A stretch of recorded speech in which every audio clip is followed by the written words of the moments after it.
Building your lead list is the most important part of cold email today. I know that because over the last few years, I've personally sent millions of cold emails and generated millions more in pipeline from those campaigns. The targeting drives everything downstream. It sets your reply rate, how many meetings you book, and pretty much how many of those you're going to end up closing as well. And all of it starts with who you put on your list. Now, I've tried just about every tool and every method out there for building lead lists. So today I'm going to walk you through what works best right now. Let's get right into it.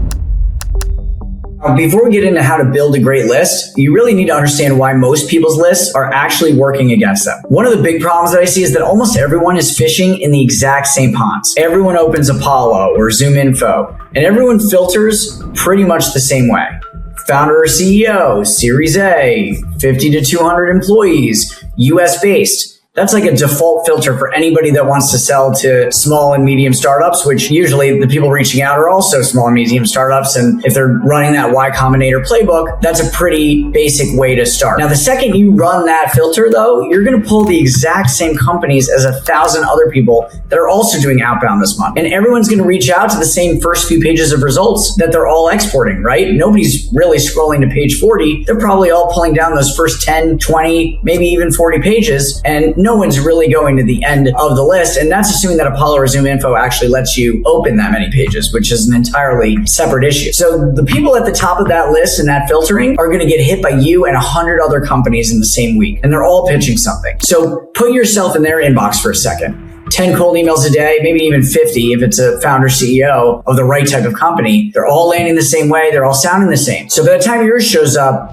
they're going to delete it on reflex. Even if it's good, your copy could be great. It still won't matter because those inboxes are just exhausted and so are the owners. When replies are low, the instinct is really to just send more. So you crank up the volume to that same kind of list. And all you've really done is just annoy more people and put more strain on your sending domains, because annoying people tends to lead to spam complaints. You haven't run out of leads, you've run out of the easy, lazy way of finding them. So the fix is thinking about this in the way of how can I take a smarter approach to building the list from the very start? And that's what we're going to show you now. The single biggest shift that changed lead building for us was simple. Start with companies and not contacts. Most people do it backwards. So they'll go into Apollo or ZoomInfo, they'll type in a keyword or filter for job titles or maybe some employee count stuff and hope a relevant list of people pops out and they just start emailing whoever's on that list. There's a few problems. One is that no single tool has accurate, up-to-date info on everyone. A big chunk of those contacts have probably moved companies, they've got promoted, they're not checking that inbox anymore. So before you send a single email, a slice of any list that's coming from a database is already dead weight. That turns into bounces, and bounces are one of the fastest ways to wreck your deliverability. Now, the deeper issue is when you're leaning on one database and assuming everyone in it is real and reachable, that's not all that you're doing, right? You're starting with people first, and many of those people might not be at the right companies or companies that might not be a fit for your product or service as it is today. So step one is really source the companies first. Before you start thinking about individual people or job titles, build a list of the right companies that are ideal for your product or service in its current form. The ones that fit who you sell to, who you're selling to successfully right now. Lookalikes is a great way to think about this. Who looks like the people that are already buying my product or service? Then step two is going to be find the right people at those companies, because the way that those people are going to float up now that you're filtering for job titles at companies that have already been pre-selected, the list that you pull out is not going to be the same as the list of somebody that went into a ZoomInfo and just filtered for VPs of marketing. You're going to get it in a different order, and that alone is introducing a lot of variability into which leads you're going to be contacting vis-a-vis your competition. Step three, once we've got the companies and then the contacts, is then we're going to think about enriching and verifying the contact details. So only now are we actually confirming the email address, confirming they're real, and using them. So this is going to work if you're building these lists in the right order. When you start from companies that you genuinely want to land and can, everything you pull after that is already a company that fits, generally a contact downstream that also inherits that quality. And if you compare that to just dumping a giant generic list of contacts into your sequencer and hoping it's going to work out, you can see why this methodology is just going to be a lot more successful. This is a foundation for everything else we'll talk about, so just keep this in the back of your head. Company, contact, data. Now that you're sourcing the companies first, the question becomes where you find them. And this is where most people just default, again, to the same old places. Apollo, ZoomInfo, these other databases, they still have a place. It's great for pulling companies by firmographics, like industry size and location. The database is massive and it's cheap to get started with. But You don't want to treat it as the end all be all and the only place that you look, because it's the exact pond that tons of other people are fishing in. Now, look, if you're in a really unique space with really unique buyers, it might not be a huge deal. You could probably use these tools all day long. But if you're selling something like marketing tech, where you are reaching out to other VPs and directors of marketing, like everyone else, you're going to have a hard time trying to find your buyers that are not just getting absolutely inundated with outreach. So what can we do to go more untraditional? Where does the niche actually live online? Traditional company sources are pretty obvious. Apollo's Company Search, Crunchbase, Store Leads if you're going after e-commerce brands, and those are fine, but there's other areas to look where there's also real opportunity. Review platforms like Trustpilot and Clutch. Clutch is for agencies. Niche directories, maybe National Physician Directory, something like that. Industry association member lists, specific review sites and directories for specific types of businesses. If you're selling to law firms, there are legal directories. If you're selling to real estate agents, it's very easy to find their contact data all over the place. Anything with licensure and professional licensure, there tend to be databases, government databases, where you can scrape that data direct and pull it down. So Clutch, if we're going to use that example for agencies, you've got active companies that basically raise their hand enough to create a profile on there. They're telling you which category they're in, and many people aren't using databases like this to reach out to these cohorts. There's another way to think about this, which is actually backing into companies from job boards, right? So are they hiring for a role that you solve for, or a role that indicates that they are trying to solve a similar problem that your product or service does? Companies that just raised a round, companies running a specific tool in their tech stack. Using the job postings is a great way to surface that. Maybe companies that have opened a new location. All of these are signals that you can arrive at first and then back into company names after and build a list off those live signals, rather than just going to a database and doing it on company type or company size alone. There's one approach I love when you already know what a perfect client looks like.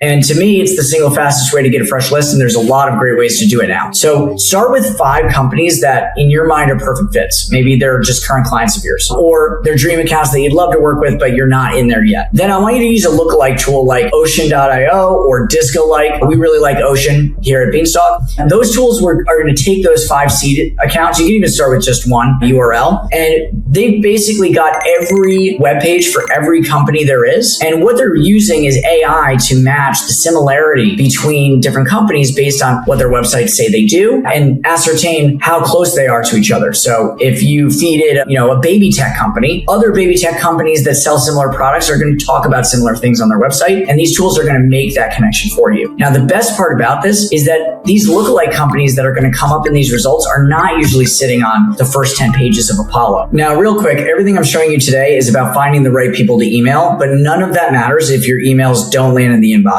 And that's exactly what we handle at Scaled Mail. We do the full done-for-you cold email infrastructure. So your domains, your inboxes, all that DNS authentication that you have no idea what it means, your deliverability, all of that's set up properly and monitored every day by real people, by the way, not just software. It frees you up to focus on your list and your messaging, which is the part that's really going to win you these deals. Now, if that sounds interesting, I'll leave a link in the description below. Let's get back to the video. Now we go back to steps 2 and 3 from earlier, and we're going to turn those companies into actual people you can email. One of the tools that ties this whole process together is Clay. It's really a central brain for the operation. Think of it as a workflow orchestration tool. Now, there are some other alternatives like a BitScale, AirScale. There's a few competitors out there that are a little bit less expensive, but I would say Clay is really the best option if you need something that's enterprise ready, good to go. No one's getting fired for bringing Clay into their organization these days. You're going to take your raw company list and import that straight in. Before we spend a dime finding contacts, you can also use this to help qualify. We will do something a lot of times where we run each company through a quick check using an AI crawler to keep only the companies that might fit that criteria and drop the rest. That way, we don't pay to enrich people and their contact data for companies that might have come from our initial list but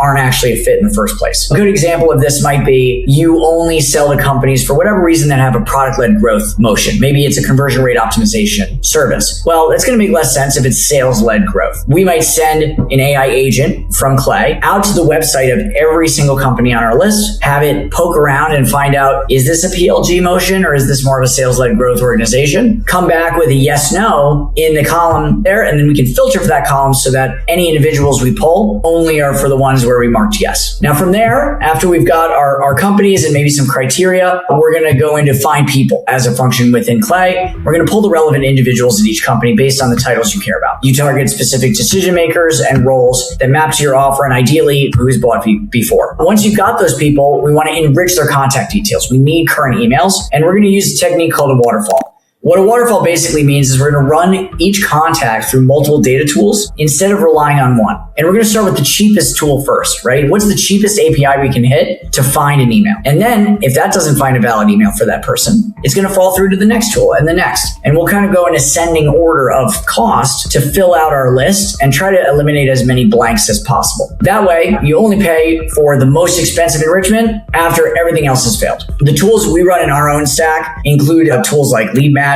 Prospeo, and Clayzone Enrichment, among others. And if you already have subscriptions to tools, even like an Apollo or ZoomInfo, it might make sense to incorporate that into your waterfall process. Just remember that no single tool is going to find an email for everyone. These tools all purport to check emails as they find them, but you never really want to lean on that alone. So even though you've done an enrichment to find a valid email, it's important to do a cleanup process where you're actually going to validate every email that's gotten pulled back and make sure it's valid. We like LeadMagic for this. There are some others as well that are quite good, BounceBand in particular, but always make sure you're validating that email, because if it's not valid, you're going to want to go back and see if you can find another email that is valid for that particular contact. There's also some other cleanup we're going to want to do. We're going to want to normalize names and company names, right? So that when we get into the personalization of our email campaign, we don't send a message to Nike Inc., just Nike, because that's how real humans talk. When you run a list through your validation tool, the emails are going to come back sorted into a few buckets: valid, invalid, and catch-all. Now, valid emails are good to go and safe to send to. These are the only ones you really want going into a campaign by default. Invalids or unknowns either don't exist, haven't been activated, or maybe there's something else going on, and highly likely to lead to a bounce. And bounces is really what we're trying to avoid, because every email that bounces tells Google and Microsoft that you don't know who you're emailing. So if you let that bounce rate climb, they're going to start quietly routing future emails to spam, thinking, hey, this person's just sending to cold lists. You can really take the domain reputation down along with your campaign results if you don't keep an eye on that. So the target these days, you want to keep it under 2% ideally.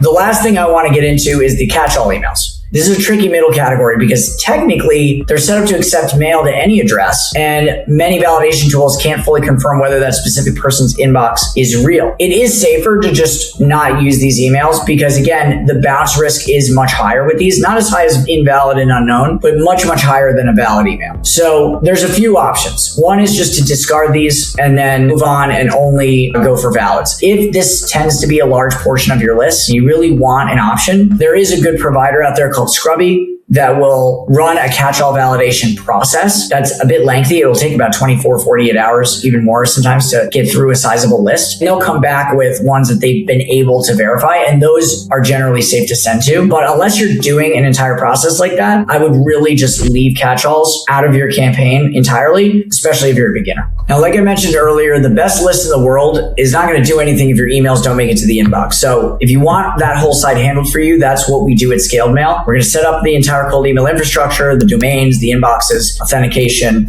and all that ongoing deliverability monitoring that you need to make sure that you're continuing to land where you want to land in front of your prospects with your message. All managed by real people who do this every single day. And we're going to help you rotate domains out before they get burned, ideally. But if after, it's also a painless process on the platform to swap in new domains. That way, we can put all your energy into your lists, your offer, your copywriting, instead of the technical stuff. Just click the link in the description to get started. And if you'd rather have the entire outbound engine done for you, not just the infrastructure, but everything we've been talking about as far as finding contacts, enriching them properly, and turning that into messaging that really feels one-to-one. That's what we handle at Beanstalk Consulting, which is my agency. So we're going to build and run the whole system for you. Everything from list building to messaging to booked meetings that land on your calendar so the sales team or you as a founder can focus on closing business. Everything we build is on your own tech stack. So after we stop working together, if you bring this function in-house, you'll keep everything that we've done for you. You'll have all of the campaigns, all of the data, all of the tech stack. Everything's built on your end so that you're able to build a capability for your organization. If you want to learn more about cold email, check this video next where I'm going to explain how I personalize over 1 million cold emails with AI in